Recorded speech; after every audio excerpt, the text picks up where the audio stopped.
Okay, so let's recall that this is where we ended the last video at the statement of this theorem, which has this name, the first derivative test for local extreme values. Now before we go to the proof, let's see the statement once more. If f is a function of course, if f has a local maximum or minimum value at an interior point C of its domain, where f is also differentiable, then the derivative of f at C has to be equal to 0. The proof actually has two cases depending on whether f assumes a maximum or a minimum at the point C. What is given in the text is the case where f assumes maximum at C, and we are going to see that case. The minimum case can be similarly handled. You will see why. So let's start like this. Suppose, so we mentioned that thing. Suppose f has a local maximum at x equal to C. Then from the definition of local maximum, you go back and see the definition. There exists an interval I.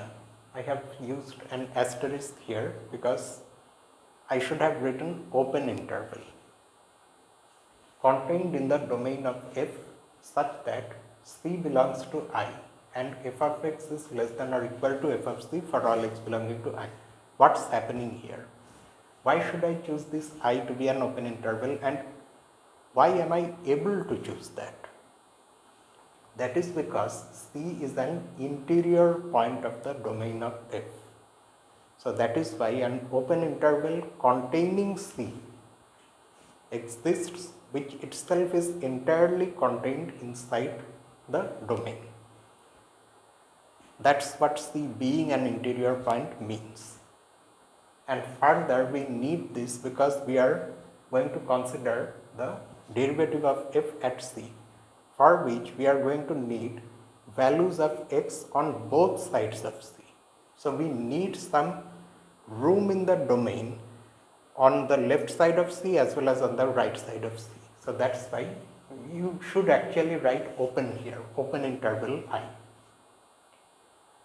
However, at the same time, not just that, we are saying that f has local maximum at x equal to C, which means that such an interval can be chosen within which f of C is the maximum value. That means for all x belonging to I, f of x is less than or equal to f of C. F of C is the largest in that small interval. May not be the largest throughout the domain, but within that small region it is the largest. So we have this. F prime of C is this right hand limit at C. Limit extends to C from the right side, that's why we are using this plus sign here, of f of x minus f of C divided by x minus C is less than or equal to 0. Why? Let's try to understand carefully, okay? And for that we have this part also. So what is I? I is an open interval. Imagine I here. I contains C and I is itself contained inside the domain. That means each point in I can be put in the function, okay? And C is inside I here somewhere. C may not be the midpoint, okay? C may lie really very close to the left and anything can happen. Alright, now we have written that f prime of C is equal to the right hand limit. Why not the two-sided limit? You do understand that this is the definition of derivative, but right hand derivative. Well, it is given that f is differentiable at C, so we know that the derivative exists. That means if you ignore this plus sign and consider the two-sided limit, the actual definition of derivative, that limit exists, which means that the right hand limit also in particular exists and is equal to this value, whatever it is. Now, what is happening is that you look at this inequality. If you are choosing your x anywhere from this I, then f of x is less than or equal to f of C. So the numerator here is less than or equal to 0. However, We have chosen also x in such a way that it is greater than c on to the right side of c. So that means x is lying here and c is lying here. So that makes x minus c positive. Non-positive divided by positive is non-positive. I am not talking about the limit, okay, I am just simply talking about this ratio. But if that is always the case, as x is approaching c from the right side, that means you are looking at the limit of a function which is always non-positive, and the limit also then has to be non-positive from properties of limits. That is how you are getting this. So here you are getting the fact that the derivative at c is non-positive, so it's less than or equal to 0. Similarly, we have this as well. Now this time we are using the fact that the derivative is also equal to the left hand derivative. It exists, so both the one-sided derivatives have to exist and they have to be equal to this common value.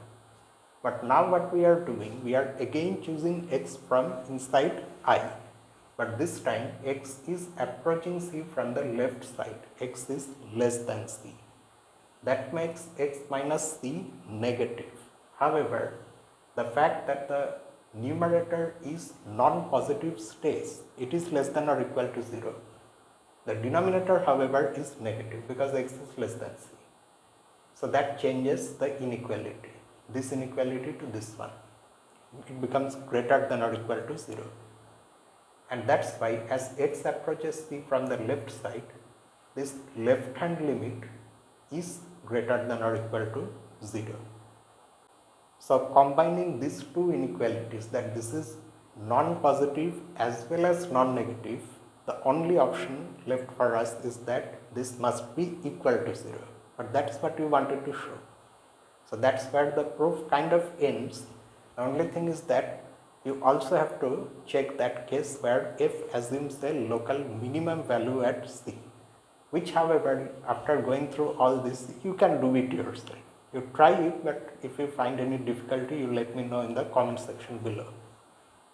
So we can now summarize what we have done so far like this.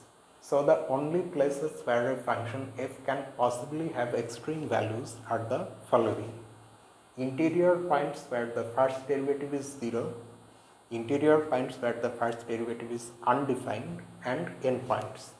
Why? Exactly why? Well, that is because if you think of the domain of f, what type of points do we have here? Precisely two types of points: interior points and endpoints. Say you consider an interior point where either the first derivative does not exist or it exists. If it does not exist, that means if f prime is undefined, then fine. Otherwise, if it does exist, then by theorem 2, it has to be equal to 0. The other type is endpoints. That is fine. And this really drastically reduces our effort to find the points where f can have possibly some extreme values. Endpoints are only a few, but there are infinitely many interior points, but even then, your local extreme values can only occur at those interior points where f prime is either undefined or is equal to 0.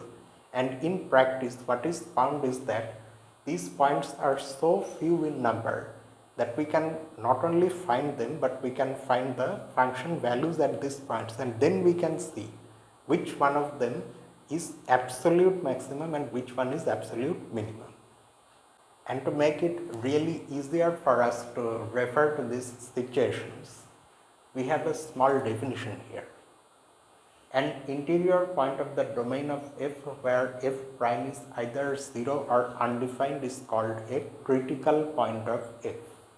That means these points are critical points and these points are also critical points. Endpoints, however, are just endpoints. Note one more thing, that a critical point is by definition an interior point. Let's now see how these things look in practice. let's consider this example. Find the absolute maximum and minimum values of the square function, ordinary square function in this interval, closed interval -1, 2. In the solution, I am just going to show the main thing. I won't write sentences. So you can see the interval here, -1, 2, closed interval. So -1 and 2 are also included. And our function is the ordinary square function. So at every interior point, that means in this open interval -1, 2, we differentiate the function because it's just the square function. We know that its derivative is 2x. So that means at every interior point derivative exists. So it's not that somewhere f prime is undefined, but specifically derivative is 0 if and only if x is equal to 0. That means this is the only interior point which is also a critical point. And along with that we have the endpoints as well. So from our summary, the local extreme values will possibly be attained at these 3 points. So we just calculate the values of the function at these 3 points. At -1 it is 1, at 0 it is 0, and at 2 it is 4. So from here you can clearly see that this is where we are having absolute maximum and this is where we are having absolute minimum. Note one more thing, that it's not really clear from this whether local maximum or minimum values are really attained at these points. Here we know, but we are not really very sure about this one. We will see how we can say more things about such points. They will come, but for now, still it's a very powerful method. I mean, you just see and appreciate what we have achieved here.